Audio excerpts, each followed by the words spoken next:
You could kill millions of us and you could still be deemed great in this society. You would open blankets and you wouldn't know who was alive or who was dead. I have to change the world around me to make sure that never happens again. Hi, it's Hugo Harvey here, and you're about to watch me interview Dr Mohammed Mustafa, also known as Dr Mo, or Beast from the Middle East.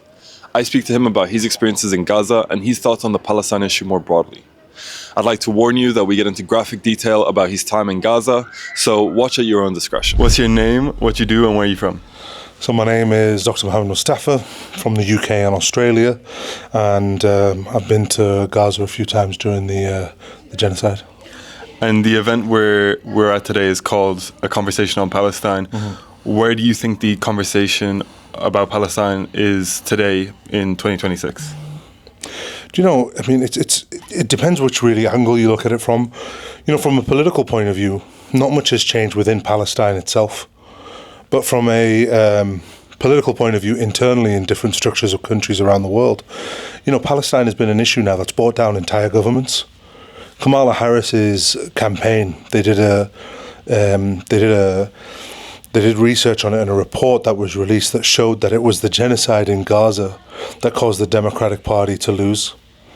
You know, we have it in Australia as well, where far-right rhetoric and Trumpism has caused Canada to flip as well, and has caused a landslide victory for the Labour Party in Australia. So, you know, Palestine politically in Gaza, they're still being bombed, they're still being starved of food and water, there's more settlements going up in the West Bank.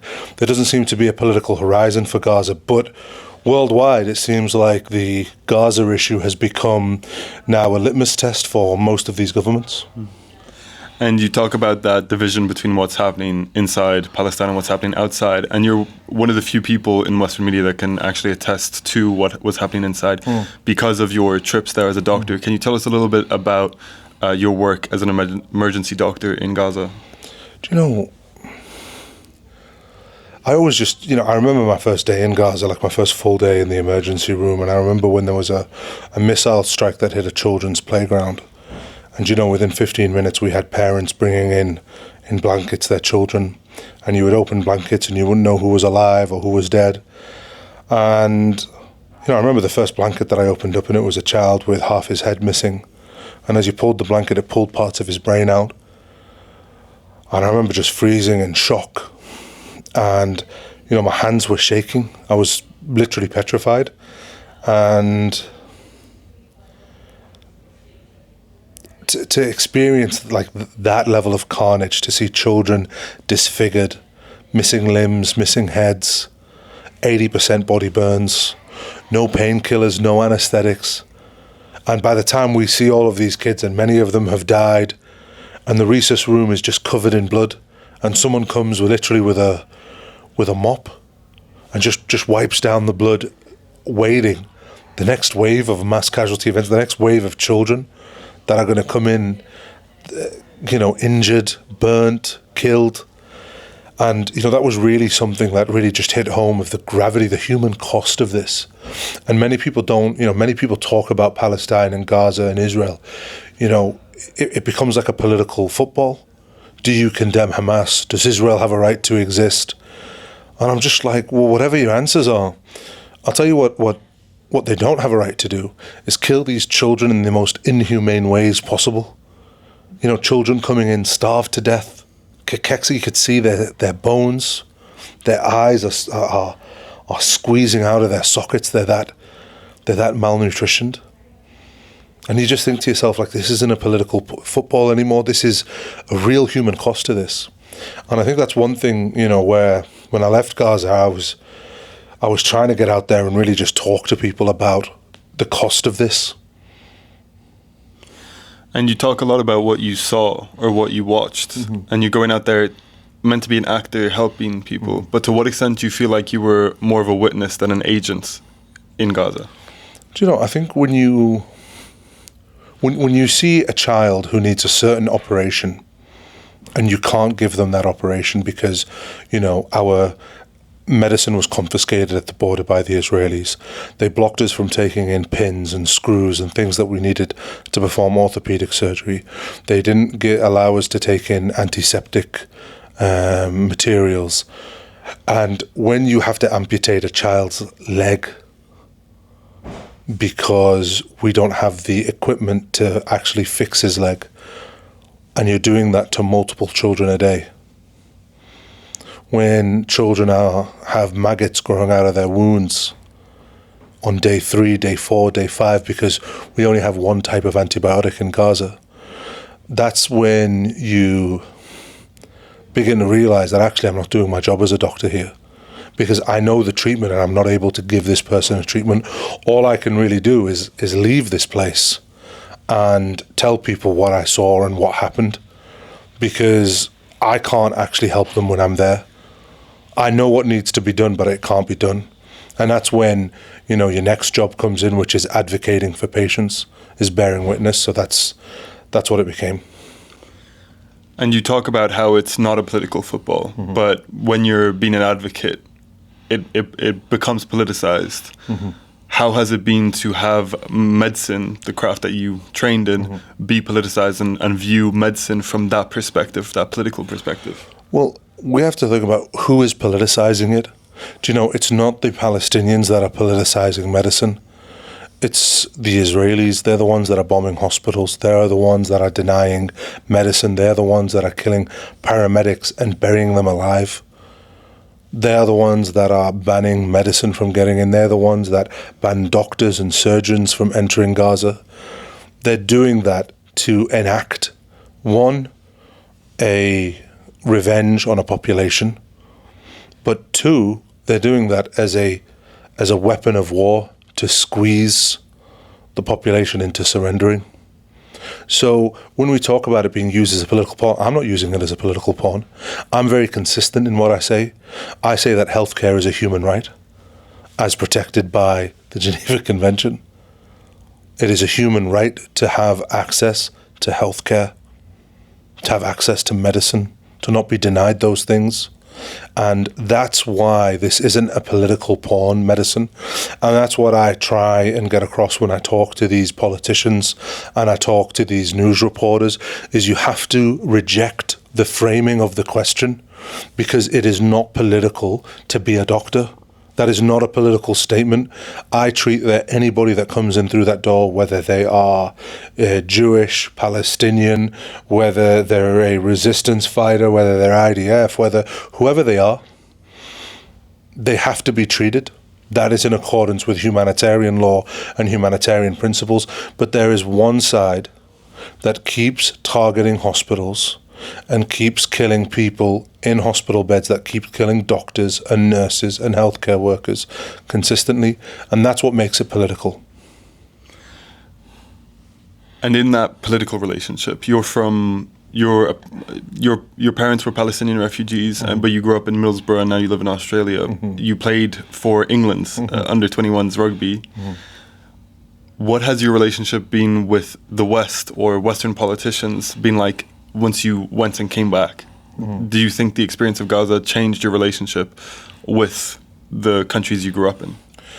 Do you know, it doesn't, because, ever since I was a kid, I went to school. I started secondary school September the 5th, 2001. 1 week later, it was 9/11. And, your whole life growing up in the West as a Muslim kid, as a Muslim, brown, bearded guy, you're constantly reminded that you are different and you don't belong. When you watch films from Hollywood and TV series in the UK and the bad guy always looks like you, that's how dehumanized we are. And I think if you asked anybody that was from where I'm from or looked like me about there being a genocide inflicted on people that looked like me, people would say, of course. It's only a matter of time, not if, it's only when. The most celebrated British person on the Times that voted the 100 greatest Brits was Winston Churchill. Now, Winston Churchill was an architect in defeating Nazi Germany, but he also was a supremacist. He also killed millions of Bengalis. But him killing millions of black and brown people and talking about superiority of races, the white race being superior to black and brown races, that didn't disqualify him from becoming or being the greatest Brit of all time. And when you grow up with that, it's not a hatred. It's just an understanding that our lives mean so little that you could kill millions of us and you could still be deemed great in this society. That's the society we grew up in. So it wasn't that Gaza changed that reality for many of us. It was more the fact that that reality was always there. It's just now, after Gaza, more people can see it that are not black and brown. The average person that I've grown up with, the white person that I've grown up with, the Christian person that I've grown up with, they're seeing what's going on in Gaza. They're seeing how children are being starved and sniped in the head, and how soldiers are dressing up in dead women's lingerie and laughing. Or Hind Rajab, who got shot 360 times in a car, a young 4-year-old girl. People are seeing that, and they're actually beginning to understand this dehumanization and what it actually means, because I can read from a textbook and say 15 million or 4 million Bengalis were starved to death by Winston Churchill. And you can brush it off because you go, well, you know, he defeated Nazi Germany. But you can't brush it off when it's on your Instagram feed and you see it, and then those people have names and you learn about them and you hear about them and you see the stories about them. It humanizes those people. Then all of a sudden 1 million dead children, 4 million dead Bengalis, or 1 million Africans or South Africa, all of a sudden you begin to understand there's actually a deeper problem here. And do you think there's more work to be done in terms of humanization? What more can people do to humanize the issue? Do you know, I think talking about it, you know, talking with Palestinians, meeting people from that part of the world, being open-minded, those are the kind of things that I feel like they will open up the hearts and minds of people. You know, films like Hind Rajab that tell the story of what happened there, coming to nights like this where people gather and, you know, in Palestine House and experience the culture and the food. It has a way of showing you that these people are very similar to you, you know, and actually their culture is full of richness and history and love and care. And these aren't just people that are statistics. These aren't people that want their children to die. They want to live, and they want to live happy, fruitful lives of chasing their dreams. So I think, you know, do we have a lot more work to do? Of course we do. But I think it's important that now it's in the mainstream and it's in the media, that we all do our part to learn about those people. And one part of the emotional experience of that hatred and dehumanization is possibly a desire to for vengeance and for reattributing the violence back to where it's coming from. And obviously you used to do MMA, you used to do rugby, but you're also a doctor. How has being in Gaza shaped your relationship with violence? Can you see it as more legitimate? Can you see, had you ever thought about vengeance in that capacity, and or seen people who were feeling it? You know, look, radicalization is going to happen. You can't see the images of 1 million children being deprived of food, water, and medicine and talked about like human animals, and people quoting scripture, whether that's Christian Zionists or Jewish Zionists, and justifying by calling those people Amalek. That will radicalize people. But when you've been to Gaza and you've seen what mass killing looks like, you've had to hold children who are so disfigured, who are melted in plastic bags from 2,000-pound bombs being dropped on their head. It really puts in perspective the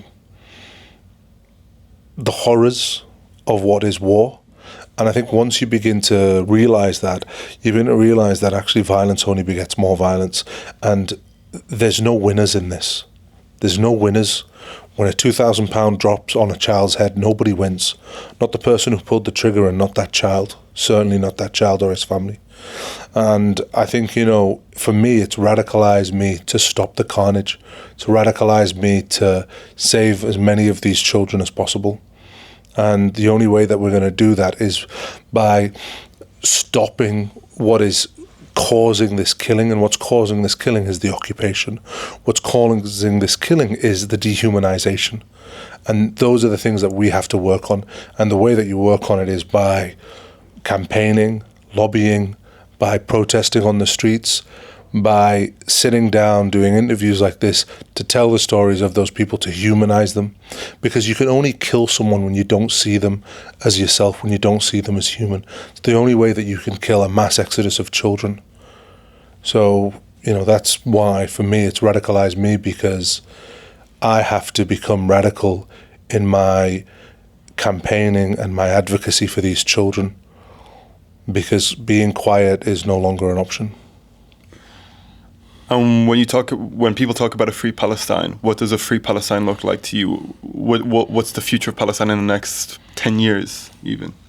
Do you know, a free Palestine to me looks like Palestinians being able to return to their homes pre-1947, means that we can go back to where we lived and we are equal in that society, where we have freedom of religion, where we have freedom to go pray at Al-Aqsa Mosque, where we have freedom to travel, freedom to move, freedom to congregate, freedom to control our own destiny. From the river to the sea, we're all free. It's not a call of ethnic cleansing, it's not a call for genocide. It is a call for equality and dignity of all Palestinians wherever they are in the world that they've been displaced to, whether it's the camps in Lebanon, in Syria, in Jordan, in Egypt, in England, in Australia, in the US. We can all come back home and live on the land that our grandparents and great-grandparents and great-great-grandparents lived. That's what it means to me to be for a free Palestine. And will you go back to Gaza? I want to. Obviously, it just really depends on whether I'm allowed in. The more vocal you are, the less likely they allow you to go back. And supposedly, once you came back initially the first time, you thought you would never go back. What changed to make you want to go back? Why do you want to go back? Just the impact that you make when you go over there.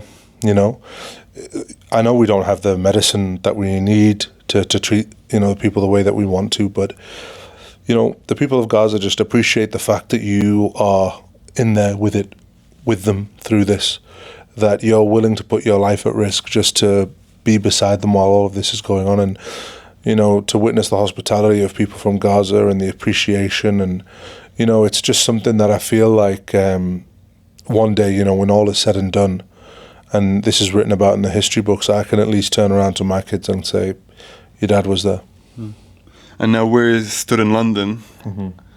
How was it to readjust to peace when you came back from Gaza? And have you readjusted to peace?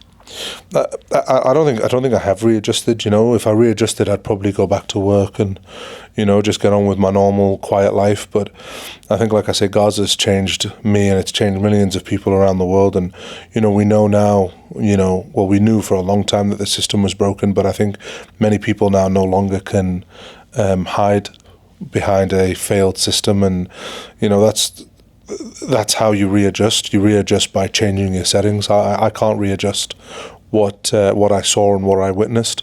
I have to change the world around me to make sure that never happens again. And is there any last thing you'd like to say to people watching? Just whatever you do, don't stay stationary here. We all have to do something. I don't want to live in a world where children can be killed en masse, where they can be denied food and water and medicine, where they can be denied the right to go to school peacefully and freely, whether they can be ethnically cleansed from their homes. I don't want to live in a world like that. And in order for us not to live in a world like that, we all collectively have to do something about it. So just the message to everybody that's out there that's watching is, please don't stop, because today it's Palestine, tomorrow it might be us at home.